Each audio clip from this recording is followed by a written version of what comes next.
All right, guys. So Biden made a new push for his economic plan. Obviously, he's been leading in just about every poll except for the economy, because even despite the horrible reaction and response to the coronavirus pandemic and the subsequent economic crash and the upcoming foreclosure crisis, people somehow still believe that Trump. Somehow people trust Trump more with the economy than they do Biden. So Biden did actually something I can respect in terms of its political genius. He went even more nationalist, economist than Trump did, because Trump's always been saying America first and all this stuff, which is basically the reason he got elected. He got elected on his economic populism, on his whole we're gonna stop getting ripped off by China and other countries that exploit their cheap labor, to take away American jobs. So of course he said all these things, and to be fair, he did actually create the USMCA, which is a big improvement upon NAFTA, and he did get rid of TPP, although he hasn't really found any kind of good replacement as yet. But anyway, so there was actually a bill on President Trump's desk, by Peter Navarro, who is one of the actual one of the only people in the White House that actually understands what got Trump elected. He thinks it's all culture war and all that, but it's actually not culture war. He got elected because he raised real issues, getting ripped off by other countries, losing jobs, and he blamed it on immigration. He blamed it on China, which are immigration I disagree with, China I agree with. But anyway, so he kind of won on this populist economic agenda and understanding problems that it seemed like other politicians just kind of ignored because it's not in their interest to bring it up. So Peter Navarro had a bill, basically the Buy America campaign that Biden is now on Trump's desk, but he didn't sign it because guess this is the funny part. Jared Kushner and other people in the White House told him, no, Trump, Donald, wait up. This might be a little bit bad for our corporate guys. So as a result, Trump refrained from signing it. I think he's been on his desk for months now. This guy could have easily just signed this thing, and that would have helped his re-election enormously. But instead, now Biden basically stole that entire plan, and now is the new economic populist. He literally stole Trump's 2016 campaign from him. It's genius. And by the way, guys, I'm no supporter of Biden. I think he's quite the fraud, frankly. He got the '94 bill. He got us into NAFTA. He got us into TPP. He got us into Iraq. But this is a genius move. Whoever's on his campaign, I must applaud you for this one, because you've somehow out-trumped Trump on economic nationalism and populism. And frankly, the bill doesn't really go as far as I'd like it to, but it's a start. So I didn't think I'd be hearing the day where I'd actually give Biden credit for something. And I don't support him yet. I really don't think I would ever support him. But listen, it's good politically. I think there's been a lot of empty kind of speeches, no real substantive policy and stuff like that. But recently he's been kind of on this new substantive kind of campaign, where he's talking about what he's actually going to do.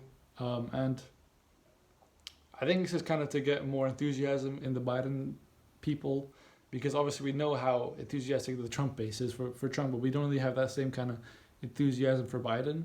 And so I think this is his kind of attempt at getting it. And frankly, this is a good start. I think now it's going to be really hard for Trump to catch up. Even Corona's getting worse, the foreclosure crisis is coming up. Because guys, 1/3 of New Yorkers,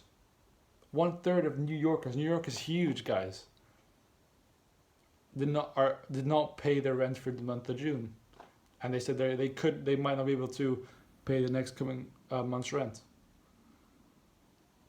1/3, 1 in 3. If you have a 15-story building, 5 of those floors are going to be empty. So it's quite scary what's going to come up soon, because obviously now you have the whole temporary ban on evictions. This is just like I don't know if that actually helps. If anything, this might make it worse because now you're gonna have it all at the same time. Whereas it could have been a more gradual eviction crisis, but now it's just gonna be flip of the switch. You're gonna have like millions and millions of evictions on the same exact day. The second the eviction ban is over, it's all gonna go fucking haywire. But then still watch the stocks go up because the corporate guys are still safe. But anyway, I mean, listen, I don't think he's a progressive. He's obviously not a progressive. He's a neoliberal that I disagree with, and I think he's a fraud. But for on this political campaign thing, he's fucking. I can't even talk shit about it because he's played the system, guys. He's running against Trump. He out-Trumped Trump on nationalism. This is like Trump's whole thing of like, we're gonna stop being scammed by the rest of the world, and it's kind of why he got elected. He got elected based off of his economic populism, off of his ability to identify real issues, the opioid crisis, all that kind of stuff that was kind of being ignored by everybody else. And he said, we're going to make America great. We're going to stop these things from happening. We're going to get out of Afghanistan, which he hasn't done because Congress has decided not to do it. And it took him 4 years anyway. I don't know why the fuck it took him so long. Yeah, look, it's just a genius move by Biden. I'm not even going to lie. He's done well here. As much as it hurts me to say, frankly, he's probably going to beat Trump. But like, imagine an election where your two candidates that could win are either Trump or Biden. That must fucking hurt, man. Hopefully, when I'm old enough to vote, like, I'll have some better options, man. Because it's fucking disgusting. Joe Biden and Trump, like, how? That's the thing. One of these guys is like the biggest narcissist I've ever seen. The other guy is just a fraud, a corporate fraud. And on the one hand, you have Trump, who hasn't given his tax. And on the other hand, you have Joe Biden, who obviously did some very corrupt, fraudulent things with his son, and we don't know how much money he made off of that. So listen, you have two horrible candidates, and so you have one completely destroying the other. I don't know how this happened. Yeah. Listen, it's a genius move by Biden. I can't really say much more. So I personally don't think it goes far enough. But just the name, Buy American campaign, that's gonna resonate with so many people, man. Like they won't even read any lines of the actual document, but they'll read the name and be like, oh shit, yeah, Biden's my guy now, and they'll actually go out and feel like I gotta vote for Biden now. Because, listen, all these never Trumpers, that's never gonna be enough to beat Trump. You gotta have actual, like, something that you're actually running on, and this seems to be his whole thing. And then the next day, Trump came out and said he's like plagiarizing me. But listen, kid, you had this on your desk for like a few months. You didn't do anything about it because Jared Kushner and the rest of your corporate gang told you, guys, Trump, we kind of want to keep our margins high, so let's just not sign this for a little while. And of course he didn't, and now he's paying the price for it. So I don't even feel bad for Trump. I don't feel bad for Trump at all, really. It's just kind of shitty overall. But well done, Biden, I guess. Looking forward to 4 years of your fraudulent governing.